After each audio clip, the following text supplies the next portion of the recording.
Praise the Lord. Good morning.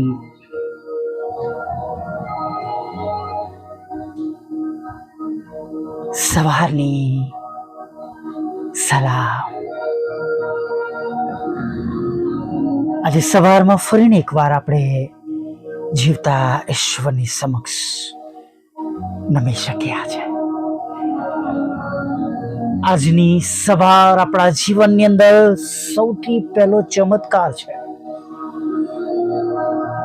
આપણા બિછાના પરથી આપણે પગ મૂક્યો છે, જમીન પર પગ મૂક્યો છે. આપણે સાજા ભલા તંદુરસ્ત છે. આખી રાત આપણું રક્ષણ કરવામાં આવ્યું છે અને સવારની પળોમાં પ્રભુએ આપણને આ પહોર દેખાડી છે. Hallelujah, praise the lord. અને આજના સવારના સમયમાં આભાર સ્તુતિ સાથે આભારી હૃદયે આપણા દિવસમાં, પ્રભુએ આપેલા દિવસમાં આપણે આગળ વધીએ. Hallelujah, praise the lord. ચોક્કસ હજારો કરોડો લોકો પૃથ્વી પર છે. દરેકની પરિસ્થિતિઓ અલગ અલગ હશે, અલગ અલગ સમયમાં હશે, પણ આપણે દરેક વિશ્વાસીઓના, આપણા વિશ્વાસના અને આપણા બાઇબલના ઈશ્વર, જેમના વાલા પુત્ર પ્રભુ ઈસુના લોહીમાં આપણે જેઓ ખરીદાયેલા છે,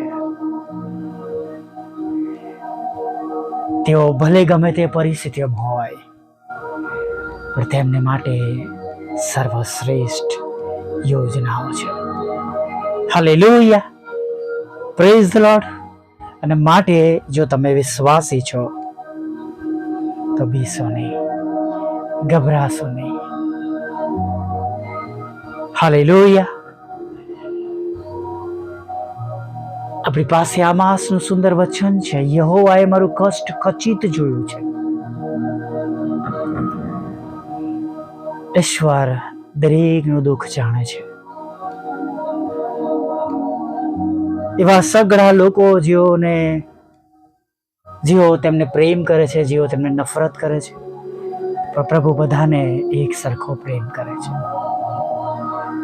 દરરોજ સવાર એવા વિશ્વાસ કરનારા, અવિશ્વાસ કરનારા સર્વ લોકો માટે પ્રભુ એમનો સૂરજ ઉગાવે છે. હાલેલુયા. સર્વને માટે તેમના દરવાજા ખુલ્લા રાખે છે. પ્રભુની સ્તુતિ કરી, આરાધના કરીએ કે એવા પ્રભુની પાછળ તમે અને હું ચાલી રહ્યા છે, તેમનું ભજન કરી રહ્યા છે. હાલેલુયા. એક વખત વિદેશના કોઈ એક શહેરની અંદર એક બહુ મોટી હોસ્પિટલ હતી અને ટેકનોલોજીથી એ હોસ્પિટલ બહુ જ પ્રખ્યાત અને જાણીતી હતી. સર્વશ્રેષ્ઠ ડોક્ટરો ત્યાં હતા, એકથી એક એક્સપર્ટ હતા. અને ત્યાં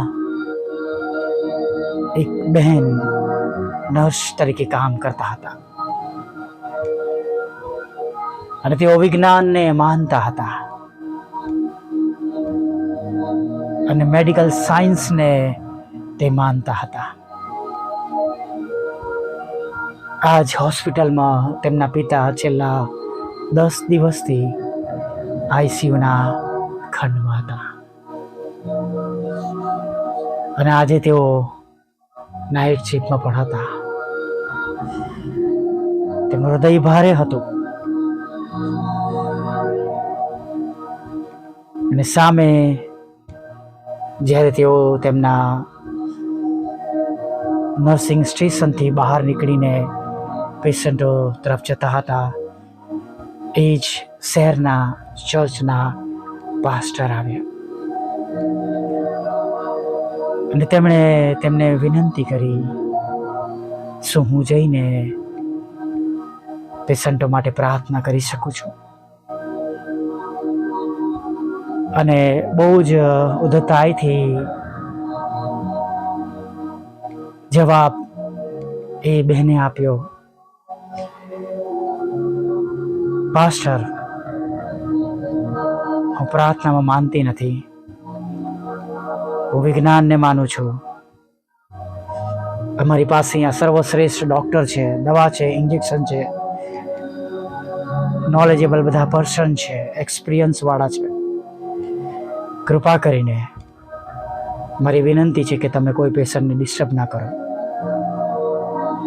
અને તે પોતાના કામમાં આગળ જઈને બિઝી થઈ ગઈ. અને જેમ કહ્યું એમ ટેકનોલોજી જબરજસ્ત એ હોસ્પિટલમાં હતી. અને ઘણા બધા એવા જાતના મોનિટર યુનિટ અને એવી સુવિધાઓ હતી કે બેઠા બેઠા પણ બધા પેશન્ટને તેઓ જોઈ શકે. રાત્રે તેમનું હોસ્પિટલ ફૂલ હતું. તેઓ એકલા હતા અને બધાને દવા ગોળીઓ ઇન્જેક્શન કરતા આપતા લગભગ સવારના 3 થવા આવ્યા હતા. અને અચાનક એક રૂમનું મોનિટર બોલવા લાગ્યું. એમાંથી સાયરન વાગી અને સાયરન એ દર્શાવતી હતી કે પેશન્ટનું હાર્ટ બંધ થઈ રહ્યું છે, બંધ થઈ ગયું છે, કામ કરવાનું બંધ કર્યું છે. એ દોડી જોયું એ મીટર એના પપ્પાની રૂમનું હતું. ફોન કર્યા પણ એ મિનિટે કોઈ સિનિયર ડૉક્ટર અવેલેબલ ન હતા. અને ત્યાં એ ફર્શ પર દસડી પડી, બેસી ગઈ, રડવા લાગી. એમના પપ્પાની રૂમ તરફે જવા લાગી અને કોરિડોરમાંથી જોયું કે સામે હજી પણ તે પાસ્ટર ત્યાં ઊભા રહ્યા છે. એ નર્સ બેન પપ્પાના દરવાજા આગળ તેમના પગ થંભી ગયા. બાળક સાહેબ ધીમે ધીમે ધીમે ધીમે ચાલીને ત્યાં સુધી આવ્યા.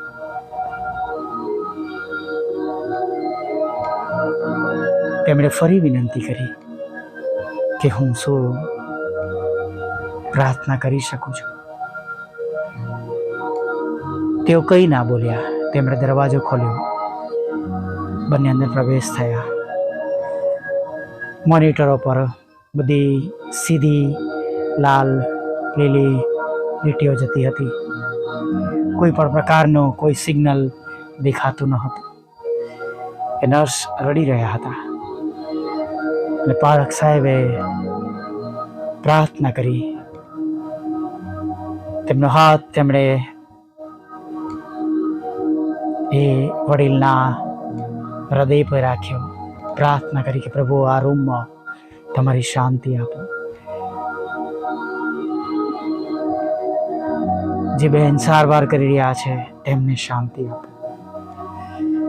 અને પ્રભુ તમારા નામમાં આ હૃદય ફરીવાર કામ કરતું થાય.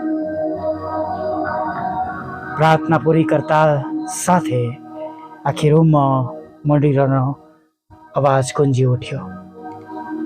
બ્લડ પ્રેશર નોર્મલ થઈ ગયું, પલ્સ નોર્મલ થઈ ગયું, હાર્ટ નોર્મલ થઈ ગયું. બાળક પ્રાર્થના કરીને ચાલ્યા ગયા.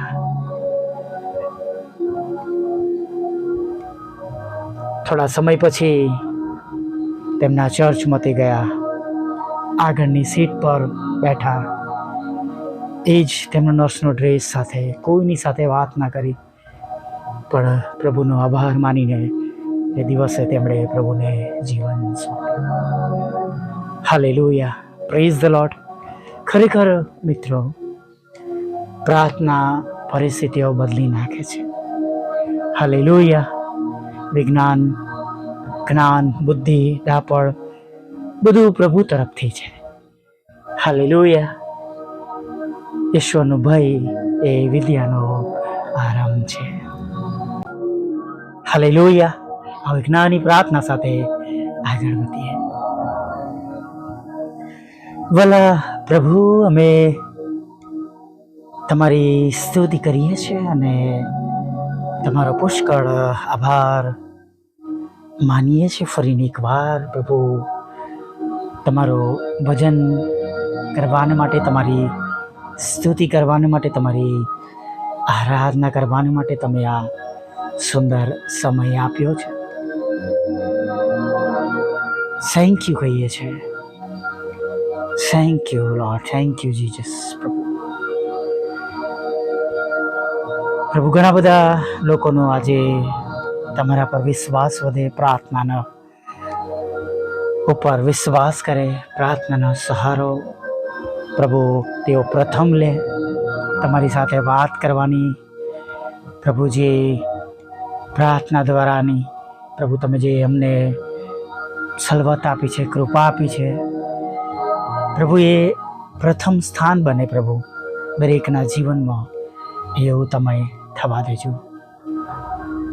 ઘણા બધા જગ્યા પર પ્રભુ પ્રાર્થનાને છેલ્લું સ્થાન મળતું હોય છે કે બસ હવે પ્રાર્થના કરજો, પણ પ્રભુ દરેક જગ્યાઓ પર તમારા લોકોમાં, વિશ્વાસીઓમાં પ્રાર્થના પ્રથમ સ્થાને રહે પ્રભુ. એવું તમે થવા દેજો પ્રભુ. અને પ્રભુ દરેકના જીવનોમાં પ્રભુ તમે તમારી મોટી દયા રાખજો, કૃપા કરજો. જે બાબતોને લઈને તેઓ તમને વિનંતી કરી રહ્યા છે, પ્રાર્થના કરી રહ્યા છે, એ સર્વની પ્રભુ તમે પ્રાર્થનાઓ સાંભળજો પ્રભુ. દરેક જગ્યાઓ પર પ્રભુ, દરેક એવા ગુરુઓમાં પ્રભુ, અને દરેક પ્રભુ એવી બાબતો માટે જ્યાં ત્યાં અથવા જે કઈ જગ્યાઓ પરથી પ્રભુ તમારા નામમાં પ્રાર્થનાઓ થતી હોય પ્રભુ, એ તમારી આગળ પહોંચો. અને પ્રભુ એ પ્રાર્થનાના ઉત્તર એટલા માટે બનો પ્રભુ કે આ સમય દરમિયાન પ્રભુ ઘણા બધાનો વિશ્વાસ તમારામાં સ્થિર થાય, નવો થાય, તમારી ઓળખાણ મળે પ્રભુ. અને પ્રભુ એ તમારો મહિમા થાય માટે પ્રભુ, અને તમે ઈશ્વર છો, પ્રાર્થના સાંભળનારા મારા ઈશ્વર અને મારા પ્રભુ છો પ્રભુ. એના માટે તમે ઘણા બધા લોકોની માટે પ્રાર્થનાઓ સાંભળીને તેમના ઉત્તર બનો, એવી અમે પ્રાર્થના કરીએ છીએ પ્રભુ. તમારી આગળ અમે નમ્યા છે ત્યારે ખાસ તમને અરજ કરીએ છીએ પ્રભુ, જેઓ માંદા છે તેઓના માટે પણ અત્યારે આ જ પ્રમાણે બને, સાજા થાય. તેમના પોતાની પ્રાર્થનાઓ, તેમના ચર્ચની પ્રાર્થનાઓ, તેમના માટે કરનાર દરેક વ્યક્તિની પ્રાર્થનાઓ તમે સાંભળો અને તેમને સાજા કરજો પ્રભુ. તમામ લડાઈ ઝઘડા તમે દૂર કરજો પ્રભુ. કોર્ટ કેસ, એફઆઈઆર, ખોટા તોમતો દૂર કરજો. કારાવાસમાં જેવો છે ત્યાંથી પણ પ્રભુ તમે તેઓને બહાર લાવો જેવી પ્રાર્થના કરી છે પ્રભુ. જે અશક્ય બાબતો છે પ્રભુ, તમે એને શક્યતામાં બદલી નાખજો પ્રભુ. હા, તમને જેઓ ઓળખે છે અને પ્રભુ તેઓ તમારાથી દૂર ગયા છે તેઓને પણ પાછા લાવો જગતમાંથી પ્રભુ, નાશના માર્ગમાંથી પ્રભુ તમે ફરીવાર તેમને પુનઃસ્થાપિત કરો. હા પ્રભુ, નોકરી ધંધા રોજગારને આશીર્વાદ આપો, લગ્નનો આશીર્વાદ આપો, બાળક ધનનો આશીર્વાદ આપો, વિદેશ જવાના માટેના રસ્તાઓ ખુલ્લા કરો, જુદી જુદી જાતની પરીક્ષાઓ પાસ કરો, IELTSના બેન્ડ આપો પ્રભુ. વિદેશ જવાના માટેને પ્રભુ તેમના જે કંઈ અડચણો છે દૂર કરો પ્રભુ. તમારા બાળકો જેઓ 10મા 12માની પરીક્ષા આપી રહ્યા છે તેઓને પણ તમે શ્રેષ્ઠ અને સારા માર્ક્સથી પાસ કરો પ્રભુ. તમારી સેવિકાના ઘરમાં પ્રભુ એમના જે ખેતરમાં પ્રભુ, તેમના કુટુંબની અંદર પ્રભુ જે ખોટા નામો ઉમેરવામાં આવ્યા છે પ્રભુ, તેમની પ્રોપર્ટીમાં પ્રભુ એ નામો દૂર થાય પ્રભુ. અને એવા ઘણા બધા લોકો બીજા પણ છે જેમણે વિનંતીઓ આપી છે, એ માટે પ્રભુ તમે આજે જ પ્રભુ ન્યાય કરો અને ખરાબ નામો, ખોટા નામો, અન્યાયથી ઉમેરવામાં આવેલા નામોને દૂર કરવામાં આવે. અને પ્રભુ તમારી સેવિકા સાથે પ્રભુ સગડાને પ્રભુ તેમનો કબજો પાછો મળે પ્રભુ, એવું તમે થવા દેજો પ્રભુ. હા પરમેશ્વર પિતા, બાળક ધનનો આશીર્વાદ આપજો, લગ્નનો આશીર્વાદ આપજો પ્રભુ પિતા. અને જે પ્લોટ વેચવાના છે વેચાય પ્રભુ, જે 2 મકાન વેચવાના છે વેચાય પ્રભુ. વિધરો વિધવા બહેનો, નાથો, મનબુદ્ધિ લોકો, માનસિક રોગીઓ અને પ્રભુ તમે વિકલાંગોની પણ તમે સાથે રહેજો. સાથે પરમેશ્વર પિતા પ્રાર્થના કરીએ છીએ કે જેઓ પ્રભુ અત્યારે દેશ અને વિદેશમાં છે પ્રભુ, પ્રમોશન માટે પરીક્ષા આપી રહ્યા છે, અથવા પ્રભુ જે કંઈ બાબતોને લઈને તેઓ પરીક્ષા આપે છે તેમાં પાસ કરજો. અને પ્રભુ તેમનું તમે રક્ષણ કરજો. અને જે જગ્યાઓમાં છે પ્રભુ તમારા લોકો આખા વિશ્વમાં, ત્યાં તમે તેમનું ભરણ પોષણ કરજો. તમારા સેવક સેવિકાઓની પણ સાથે રહેજો પ્રભુ. મારી પણ સેવાઓને તમે આશીર્વાદિત કરજો. છેલ્લી બાબત તમારી પાસે માંગીએ છીએ, જે પૂરી પાડો પ્રભુ પિતા. અને ખાસ કરીને પ્રભુ અમારા બંધ દરવાજા ખુલ્લા કરો, નવા નવા સ્ત્રોત આપો, સુવાર્તા માટે રસ્તા ખુલ્લા કરો પ્રભુ. જે કંઈ ગુમાવ્યું છે એ બમણા આશીર્વાદ સાથે પ્રભુ તમે પાછું આપજો. તમે અમારો સ્ત્રોત બનો પ્રભુ, તમે અમારી હિંમત બનો. અને પ્રભુ તમે પ્રભુ જે કંઈ પ્રભુ જરૂરિયાતો છે પ્રભુ એ પણ પ્રભુ તમે અમારા માટે પૂરી પાડો. અત્યારના સમયમાં અમારી સાથે રહેજો પ્રભુ. નાના મોટા પાપ ગુનાઓ માફ કરજો. દિવસને માટે ખોરાક, વસ્ત્ર, અન્ન, પાણી આપજો. સર્વ પ્રકારની જરૂરિયાત પૂરી પાડજો. તમારી પવિત્ર હાજરી અમારી સાથે રાખજો. અને સાંજે તમારું ભજન કરો તેની લાજીઓ માગતા પ્રભુ ઈસુના પવિત્ર નામ આટલું સાંભળીને માન્ય કરો. આમીન, આમીન, આમીન.